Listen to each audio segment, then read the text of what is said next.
ще кажете: в името на Исус заповядвам ти, демоне, напусти. Ти ще имаш тази сила.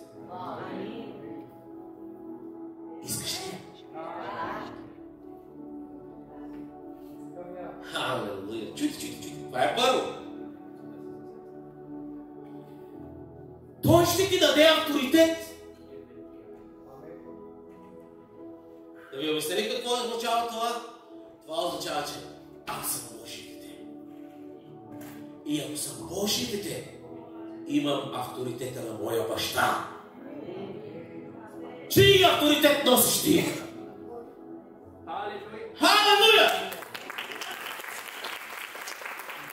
Нека кажем всички: аз нося авторитета на моя баща.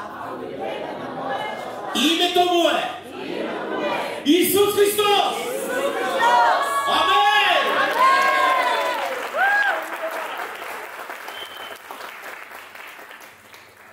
Чуйте сега. Второто нещо.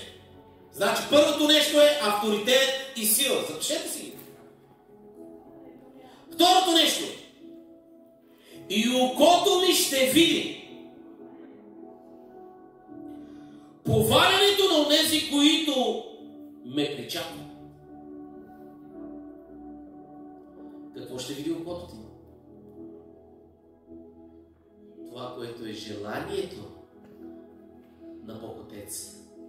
Ти да имаш сила и власт над всеки враг.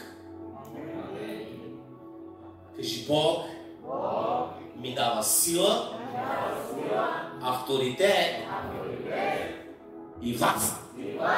Амен! Алелуя! Ушите ми ще чуят за възмездието на злодейците, които се вдигат против мен. Амин!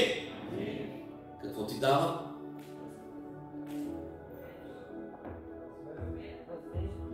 Дух да чуваш гласа на Бога, изпълнен чрез силата, авторитета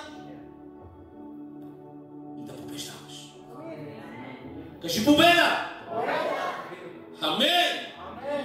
Така, слушайте. Трето, праведният ще цъфти като палма. Праведният ще цъфти като палма. Сила. Чуйте ме сега.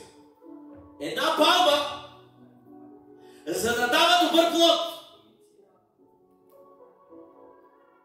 Чуйте ме, в Израел бил съм, видял съм. Една палма, за да даде добър плод в уруман.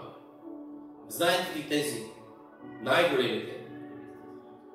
На тази палма и трябва 1000 литра вода на ден, за да стане добър плод. Кажи: аз искам да пия дълбоко от живите води на моя Господ. И изворът му да стане непресъхващ извор.